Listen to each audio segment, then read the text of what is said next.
Alors comment faire pour que les petites communautés ne soient pas trop confidentielles? Et oui, dans beaucoup d'endroits, déjà ça existe. Il faut bien dire que l'Église actuellement est déjà un peu à deux structures.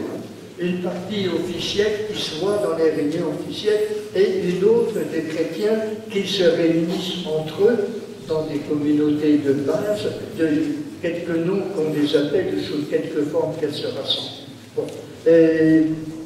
Et donc, bien sûr, autant que possible, il est bon d'être un bon nombre. Mais peut-être que le moyen, c'est aussi d'inviter des gens qui ont envie de réfléchir avec nous à nos problèmes, aux problèmes d'évangile, et ainsi déjà d'étoffer nos communautés.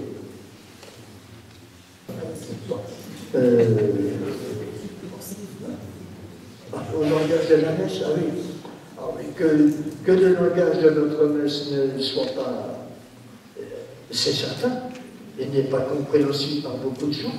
C'est pourquoi il y a des gens qui font des célébrations sans pour autant reprendre ni les paroles, ni les formes, ni les symboles qui sont pratiqués de manière officielle dans une Eucharistie publique.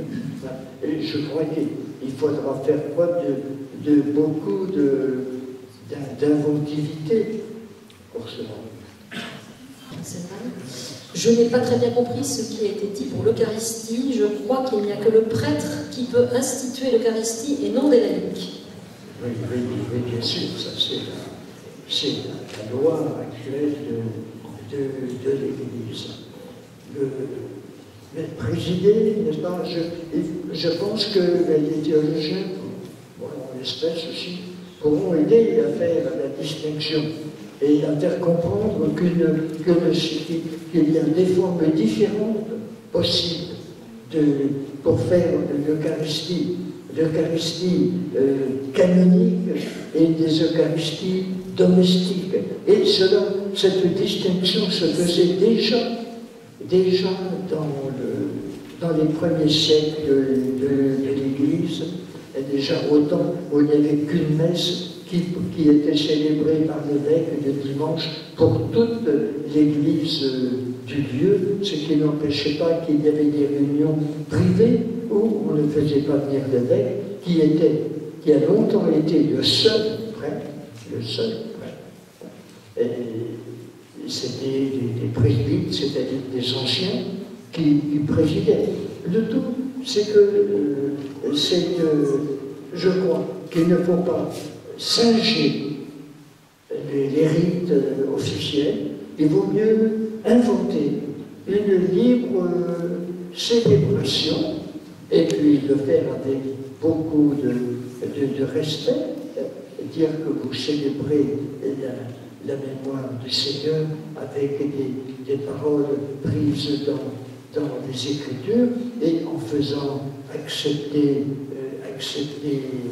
par l'évêque d'abord que vous ayez un président de communauté, de le faire accepter, et ensuite de faire accepter que ce président préside des célébrations que vous ferez librement, où vous ne cherchez pas à faire concurrence aux prêtres de l'endroit, mais où vous célébrez ainsi entre vous votre foi.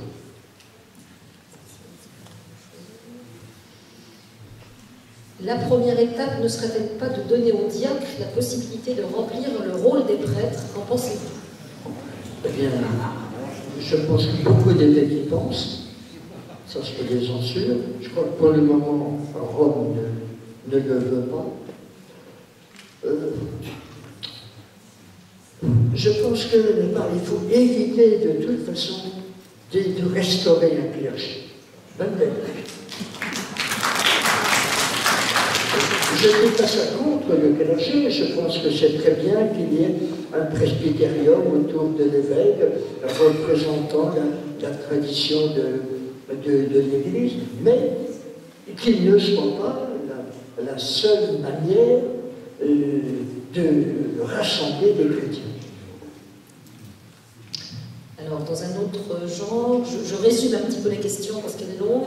Je suis gênée par une certaine obsession de la vérité fréquente dans l'Église, alors que dans les évangiles, ceux qui détiennent la vérité ou qui croient la détenir sont repris sévèrement par le Christ.